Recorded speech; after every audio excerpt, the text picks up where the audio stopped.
send me. I don't know if you can hear me. I want to point out too, in case we don't have time, you've got particular questions. In the back of the room, Ryan Chu. Ryan Chu is our Deputy Director of Elections. If you want to know anything about any of this stuff, Eric, or whatever, he's the guy to talk to. Got any problems? Where's Gail? Okay, Gail is the one that does all that early voting. Well, she's talented. We got a lot of really good sites. Any questions about early voting? Any problems, whatever, go see Gail, okay? Now, we're not talking about taxes tonight. We're not, but I mean, we do a lot about taxes and tips and all that. And where's Tanya? Okay, the back of the room in the red, if you got any problems, taxes, I've never heard that. But anyway, yeah, I think she's right in our office. Tanya's in the back. So one of the things I just wanted to say, I asked Mike Kreloff to give me a list of the bills that are pending in Springfield, and we're in the early part of the session. It was just 2 weeks ago was the deadline for introduction of bills, and there are over 35 bills pending, and a number of the bills deal with voter suppression. It's interesting, some of them try to create a voter suppression issue for the counties around us and exclude Cook because they figure they can't pass these kind of laws if Cook was included. There are a number of bills that deal with things like open primaries, which I think are interesting issues. California does open primaries. There's a bill that creates a Cook County election authority.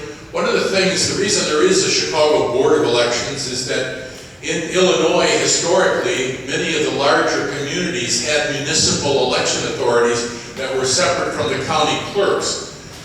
In every city but Chicago, those were blended in a number of years ago.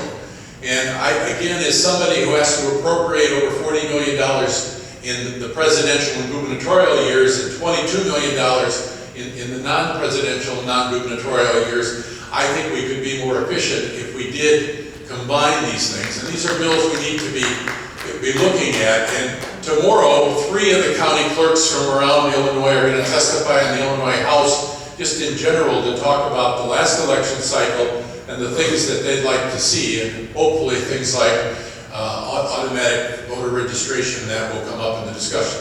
Now, let us take questions from you, and we'll go for a while. Who wants to start? Lori, we'll give you the first one, because you're at more meetings than most people here. Exactly. So I'm with Who's County, Chicago, and also we work with Illinois Valley. And you get one question. Everybody gets one question. Darn. But anyways, darn. I just had a couple.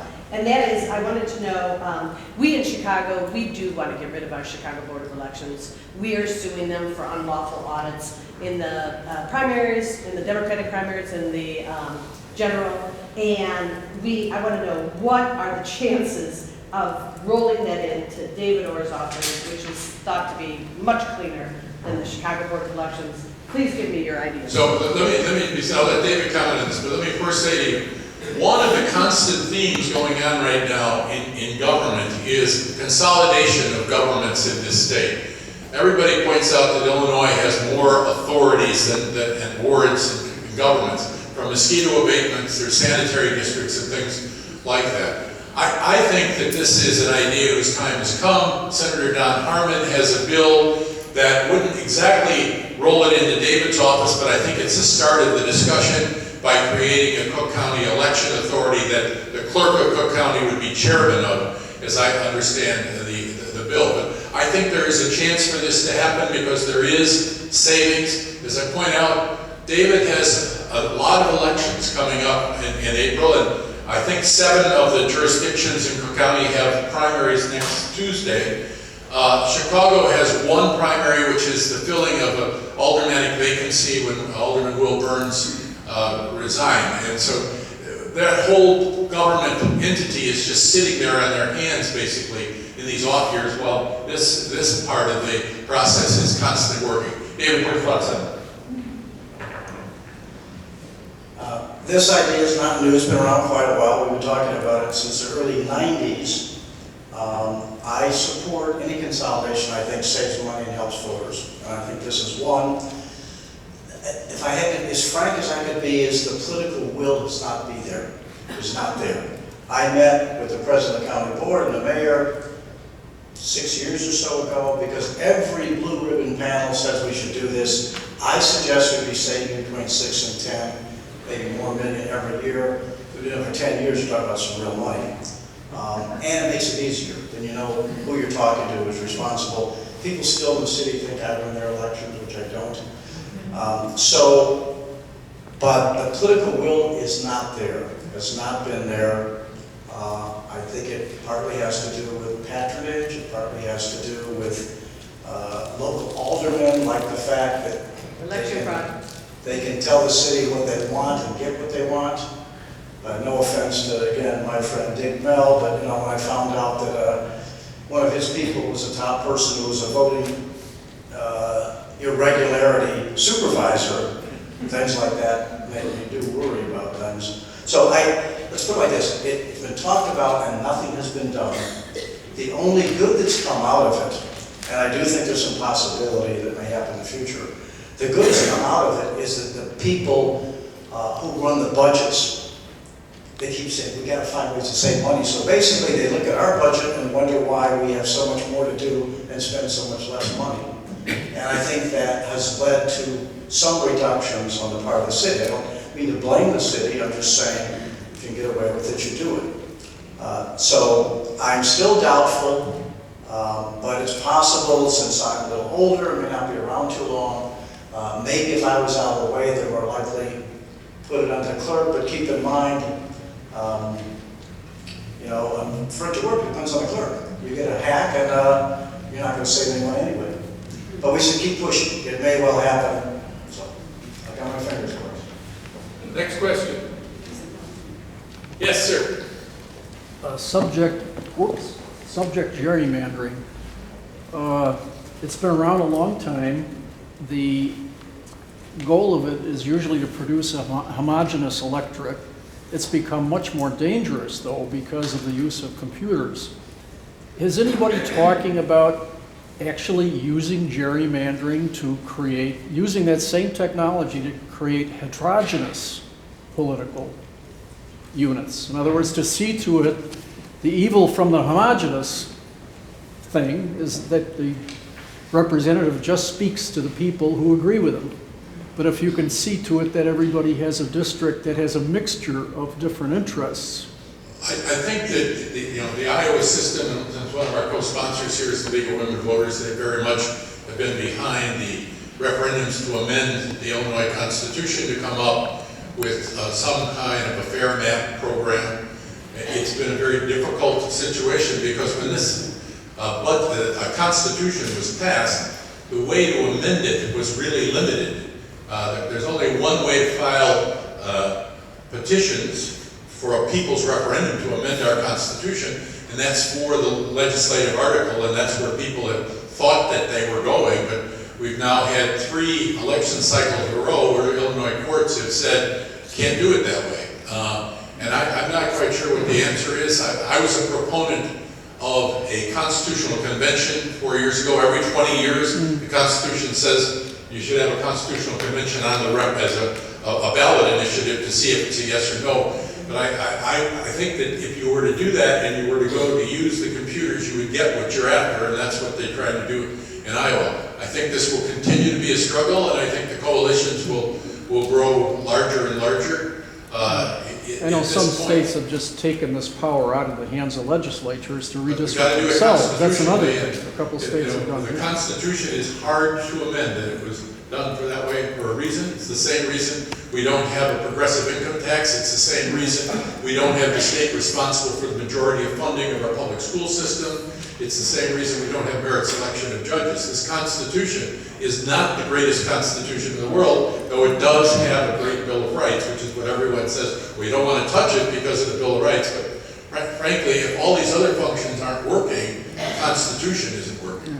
But reverse gerrymandering, if I could coin a term, would go a long way towards eliminating the extreme partisanship, the extreme... Well, exactly, and that's what the fair map does for those that are experts on the Iowa system. Thank you. Thank you. David, do you want to say anything on that? Oh, you did a good job. Okay. All right, look, there's got to be other questions here. Rodney Green is the city clerk of Evanston. One of my questions is that when there is objection to petitions, don't you think it'd be better for non-political people being on the electoral board, instead of having the mayor, the senior alderman, and the clerk? I feel very, very, very at odds being on the electoral board, trying to decide who will build better. But what Rodney's talking about is that in every municipality, for the municipal elections, the electoral board that will hear challenges to petitions is a local electoral board. David sits on a county electoral board that hears challenges for county-wide elections. But every municipality, and this is crazy, this is a system that is unfair. He used Cicero in his discussions. I think we need to professionalize these electoral boards so that the challenges are uniformly dealt with. Because unfortunately, what happens now is there's partisan politics, because the mayor, the senior alderman, and the clerk in these municipalities usually are the same party, because we don't have a lot of diversity. David? There's been moves to change that. What's happened is, as chairman of the Cook County Electoral Board, I don't actually do that. I have a smart lawyer that knows election law that's been doing it for 20-some years. What we wanted to do is to put more of the offices under that, because for one, they have more experience, have less partisanship, etc., rarely overturned. Okay, and most of these offices people running for in April are now under our electoral board. Okay, municipalities and townships are different. There's been attempts to try and change that. I believe most municipalities do a pretty good job, but there's a few that are just outrageous. No matter who you are, you can turn in 60,000 petitions and they throw you off. And they do it intentionally. They throw you off, and the whole idea is for you not to know if you're even going to be on the ballot a few weeks before the election. Some people are really bad. Most of them are fine. The real, again, these are all political realities. We have support in the legislature, but remember the Illinois Municipal Association is very strong, and a few powerful mayors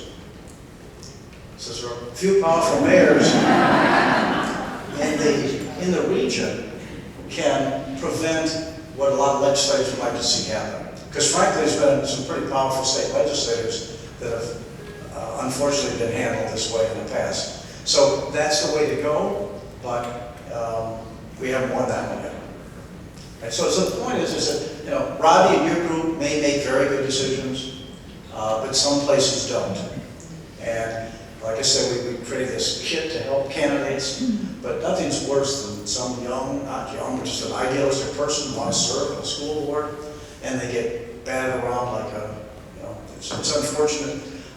So in the short run, while we're trying to win that battle legislatively, we work with the newspapers to make a lot of noise.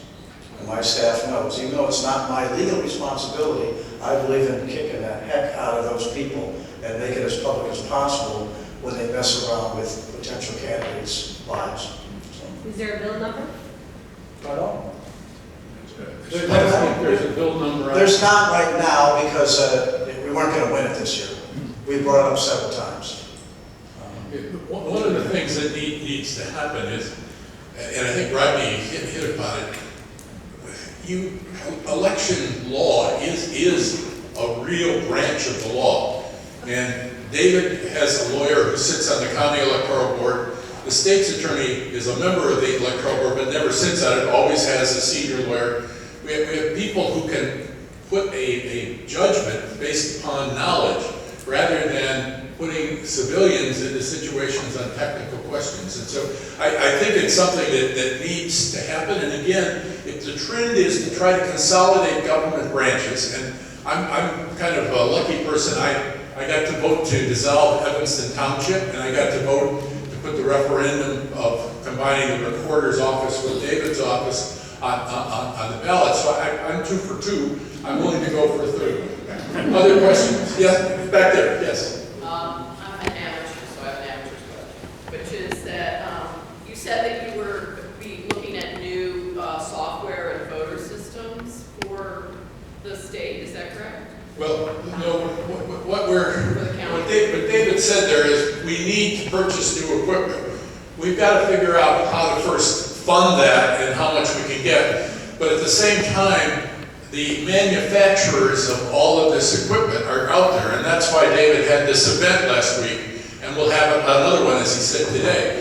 But we know we need new equipment, and we want to make sure whatever we get will last the longest possible. And so David and his team clearly are always upgrading even the stuff we have. Right, my question is then, are you committed then to always having a paper trail? It's shocking to me that some states and counties don't have a paper trail. Well, I think we're required to have a paper trail by law here in Illinois, and I don't see us wanting to change that. So, no, I think that you'll find that on most of the election law issues, Illinois has led the nation, though there probably are a few that are not as leading as we'd like them to be, but I don't think you'll see us go backwards on that. Yes, sir, blue hat. Yeah, to piggyback off that, what are your thoughts about a ballot by mail statewide initiative like Oregon uses that claims to have very high rates of I'm voter certainly in turnout? favor of it, David. You Obviously would save money from expensive machines as well, like you were talking about. Yeah, I believe that voting by mail is very good. Now, keep in mind, though, a couple things, real life sometimes different. For example, you go back to 2004 and 5, and there was millions of dollars available to buy new equipment after the debacle of 2000. And so, had that not happened, I believe many of the states would have gone to all-mail balloting. Okay, but the fact is, all these states had a pool of money that they could invest in new equipment. That's number one. Also, back then, there are some issues with mail voting. There are mistakes.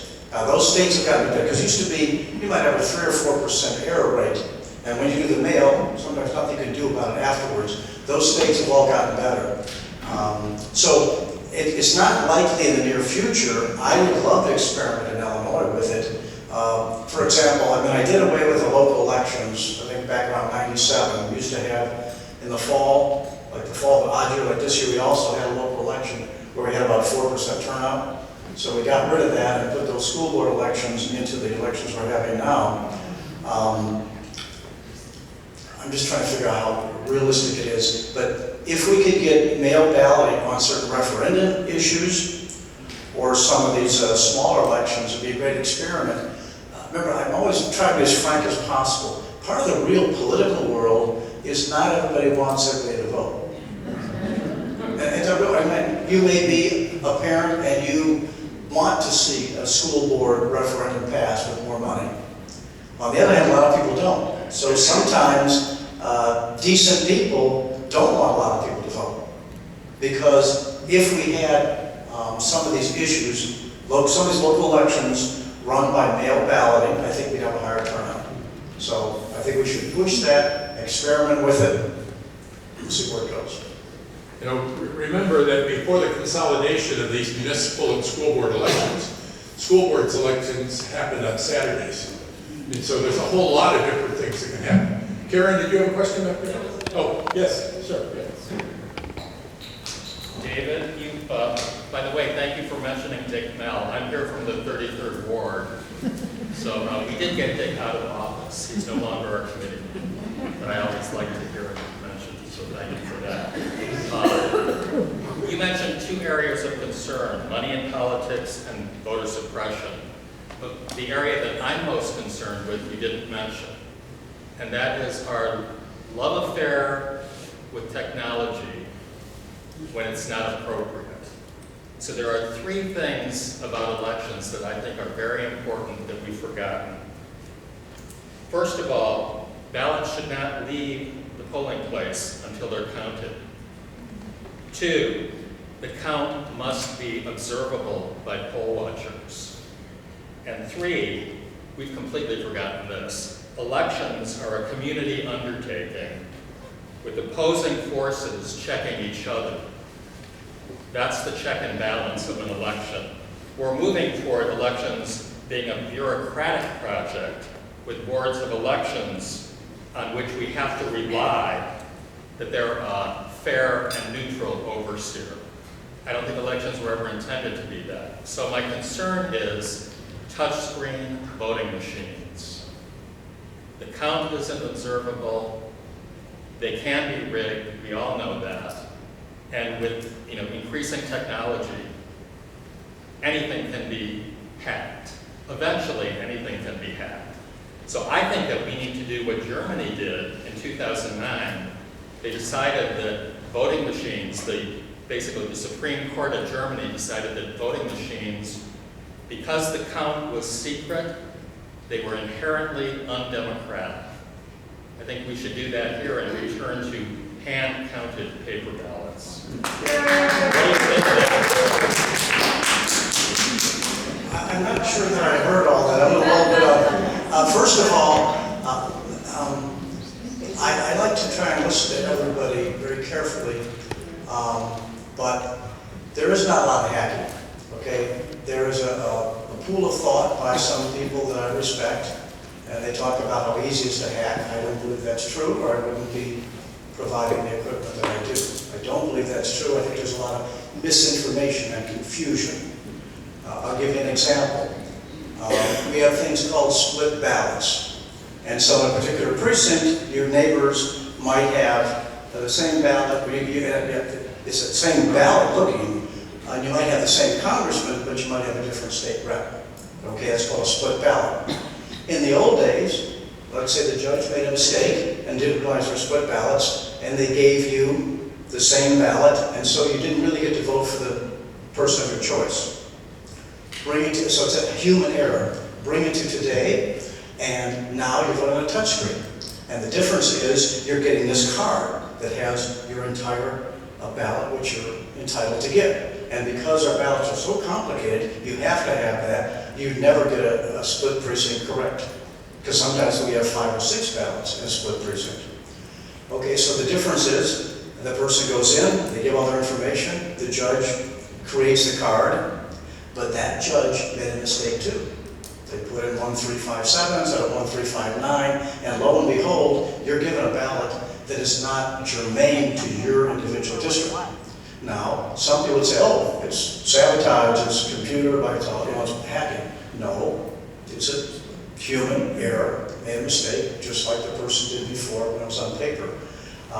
So I'm not sure about some of the things that you said. First of all, I'll finish.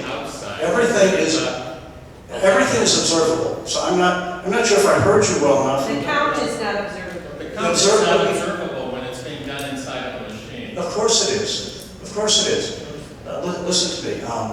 In other words, we have paper ballots, right? Paper ballots you put into a counter, okay? That's automatically counted, okay? But the key is that that information is available if you want to check it, okay? With the touch screens in Illinois, because we put into the law, you had to have a voter verifiable paper audit trail. And the paper trail, as I said earlier, on the touch screens that our voters love, okay, the vast majority of suburbanites vote on a touch screen and they like them. And then the paper trail is what we use in a recount. Now keep this in mind, we've been doing this for years, okay? Larry stands here and reads the electric count. Let's say, it's for Joe Blow, okay? And Larry reads electronically, it said 57. And I'm doing these little hash marks, and I'm seeing how many we're done. Every time in the last many, many years, in a dozen elections, okay, the only errors we find are the human part. Okay, I did my little hash marks, it was only 54, and I catch that. So we do those kinds of audits all the time. Those are available to anyone to see. We have election judges for both parties there.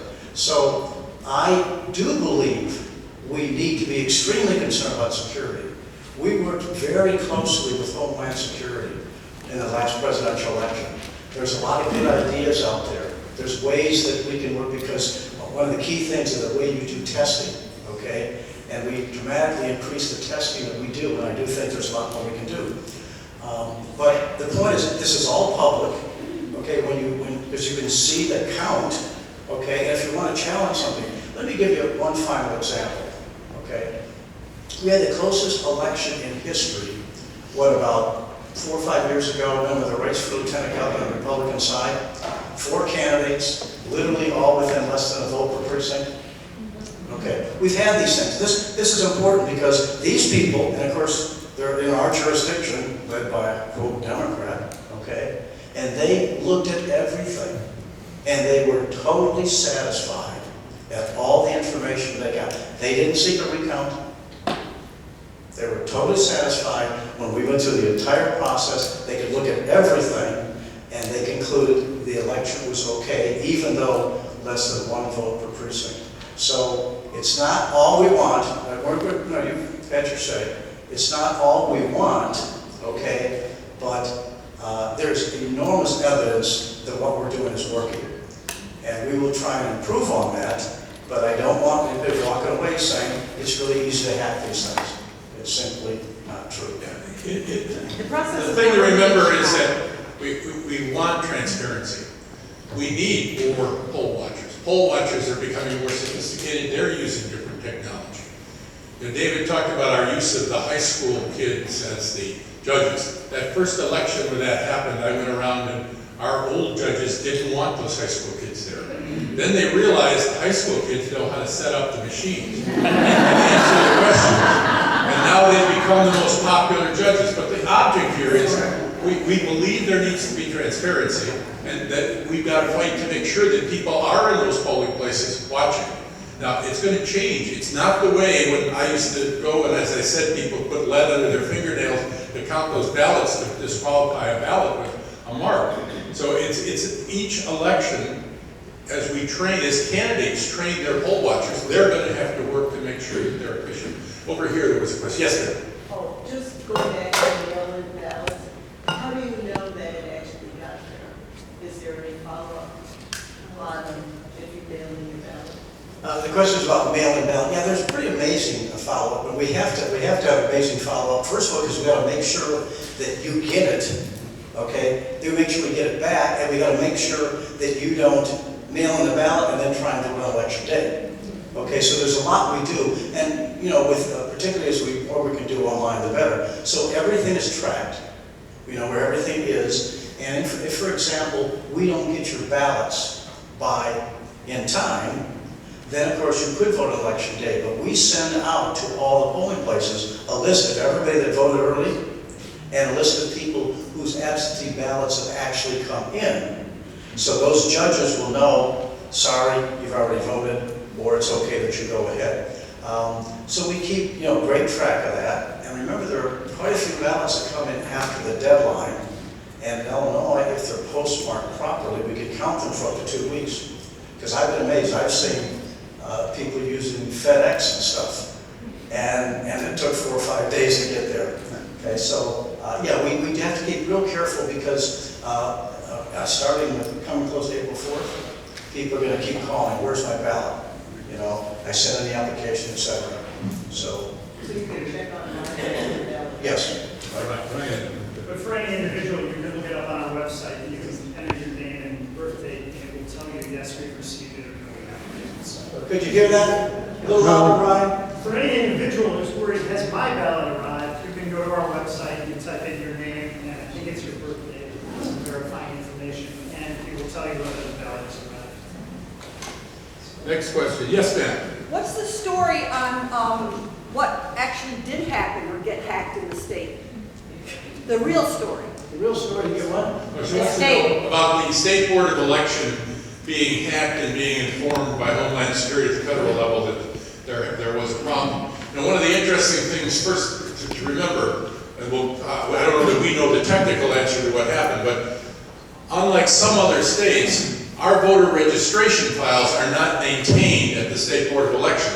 They're in the Cook County office, they're in the Chicago Board of Elections office, and all the other election authorities statewide. So we're not quite sure what you could get if you hacked in. But obviously, there was something that came up, and Ryan, do you know more about this? What Homeland Security told Illinois. Something that, Make sure people know the difference between hacking a voter registration system and hacking an election, very different. Right, so there is essentially a flat file of voter information on a server at the State Board of Elections, and the hackers were able to view the information of, if I remember, something fewer than 2,000 voters. They were able to view names and social security numbers, birth dates. They were not able to change anything. It was caught within several days. It was noticed within several days. The system was shut down for about 2 weeks. We first found out about it because people said, hey, we're trying to register a vote using the online system and we can't. We went to complain. We didn't immediately get an answer as to why, but you knew from the non-answer that something unusual was up. We were assured by Homeland Security that they have not seen any evidence that hackers would be able to change things on a server, only to view them, and that the thing to be worried about was what's called a denial of service attack on election day.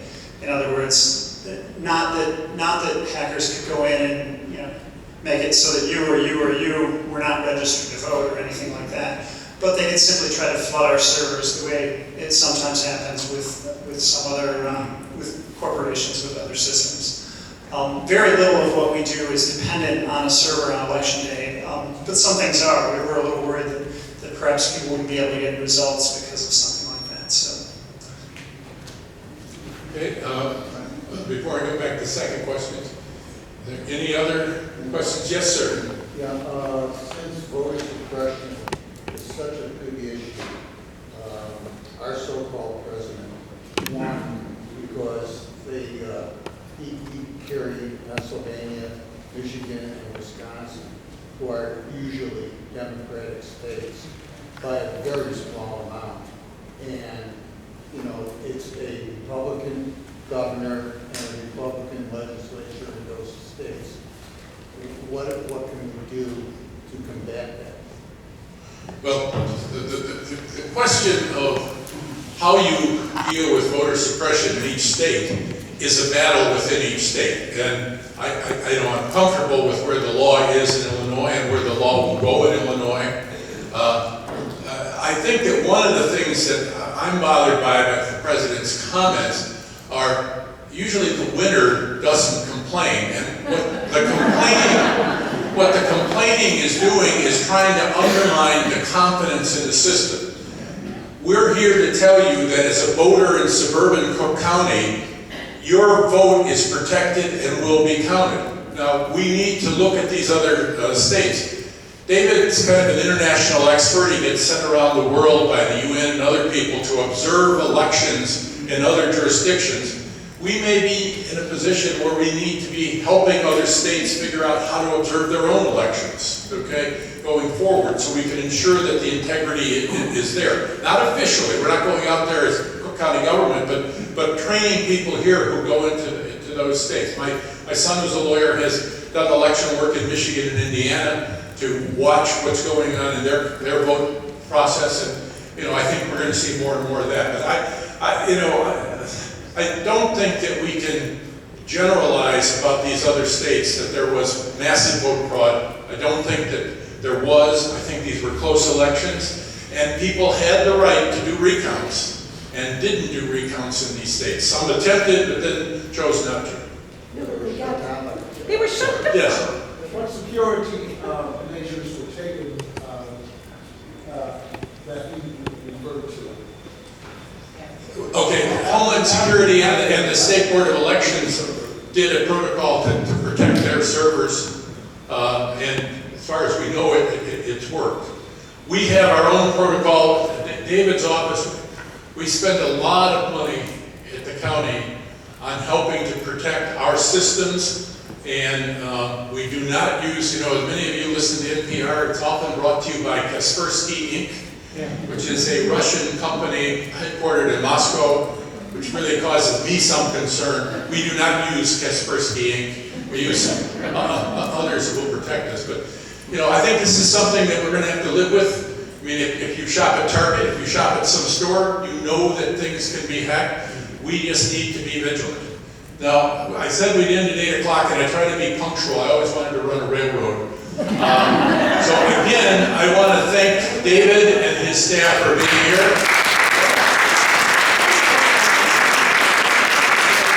I want to thank all of you for coming out, and I want to thank the League of Women Voters for helping us get this crowd. I hope this has been helpful.